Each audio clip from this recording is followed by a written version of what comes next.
Hello everyone, Present here. Today let's review a game between Magnus and Hikaru. Magnus has the white pieces and starts with the move d4. We have the queens opening on the board. Hikaru replies with the move nf6. The Indian game. The game continues with nf3, d5. Sticking to the Indian game theory, Magnus moves bishop f4, attempting to target the weak c7 pawn. White may soon move the knight to c3, knight b5 to add more pressure on the c7 pawn. Hikaru, knowing that move, plays c5. If white captures on c5, black would respond with e6 and attempt to capture the hanging white pawn. If white tries to hold on to the pawn by playing b4, then black would launch strong attack on white's vulnerable pawns by a5. Following the move b captures a5, queen captures a5, black is very strong with this initiative. So Magnus plays e3, Hikaru plays e6 supporting the c5 pawn. Magnus moves nb-d2, which looks like a loss of tempo. If black plays c4, the knight is passive. It doesn't have any good squares to go to. But white's main idea is to interconnect the knights and target the weak f7 square by playing knight fg5, knight df3, and then knight fe5. So this was Magnus's main plan of knight bd2. Game continues with bishop d6, bishop captures d6, queen captures d6, d captures c5, queen captures c5, c4, d captures c4. Now Magnus has two options. He can capture the pawn on c4 with the bishop or with the knight. If he captures with the knight, the queen files gets exposed and interconnected rooks can harass the queens on open files. Hence, he captured with the bishop. Hikaru replies with castling, taking the king to safety. Magnus, before castling, moves rook c1, preparing a discovery attack. Queen e7.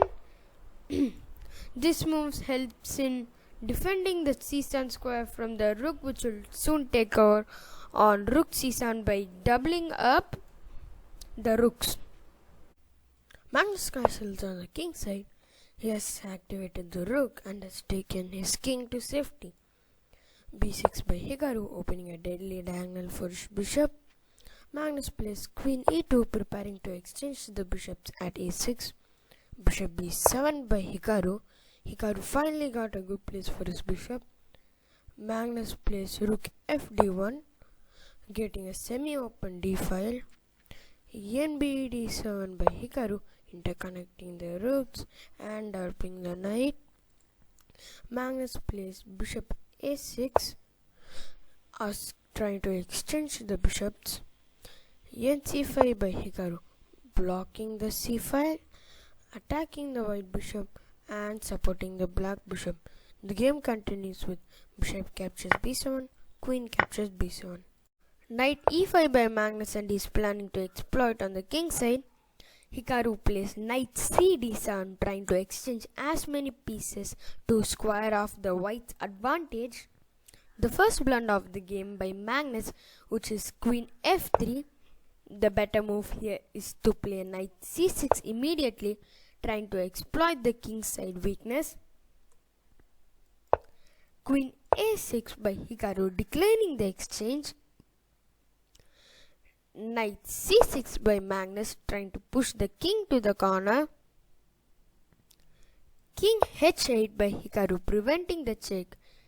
The better move here is to capture the hanging pawn on a2.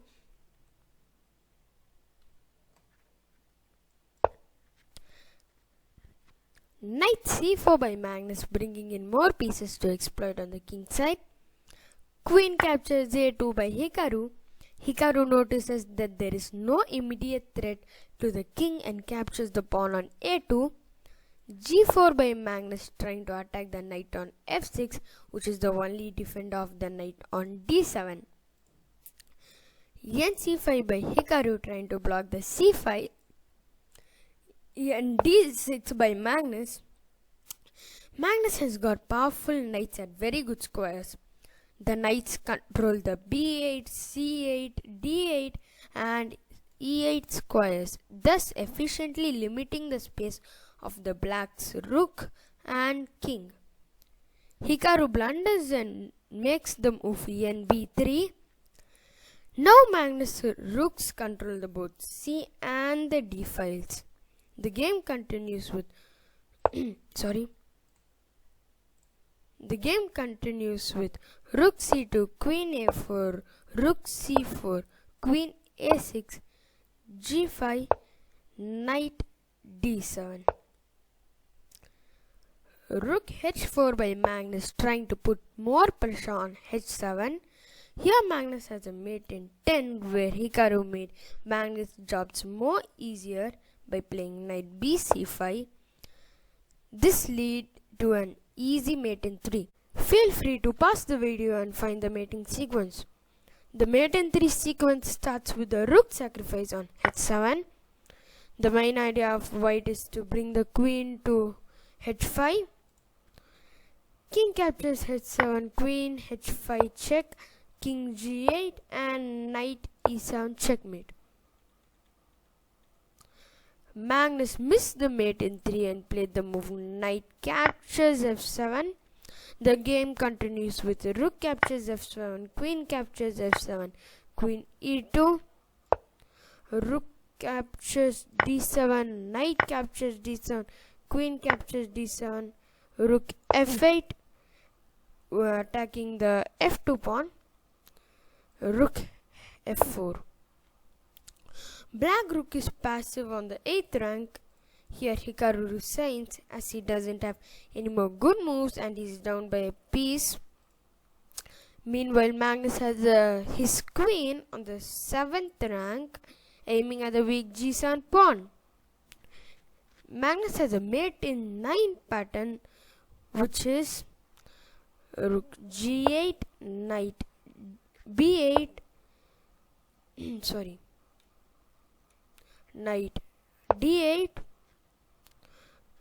queen h5, knight f7 check, queen captures f7, queen captures f7, h6, g6, b5,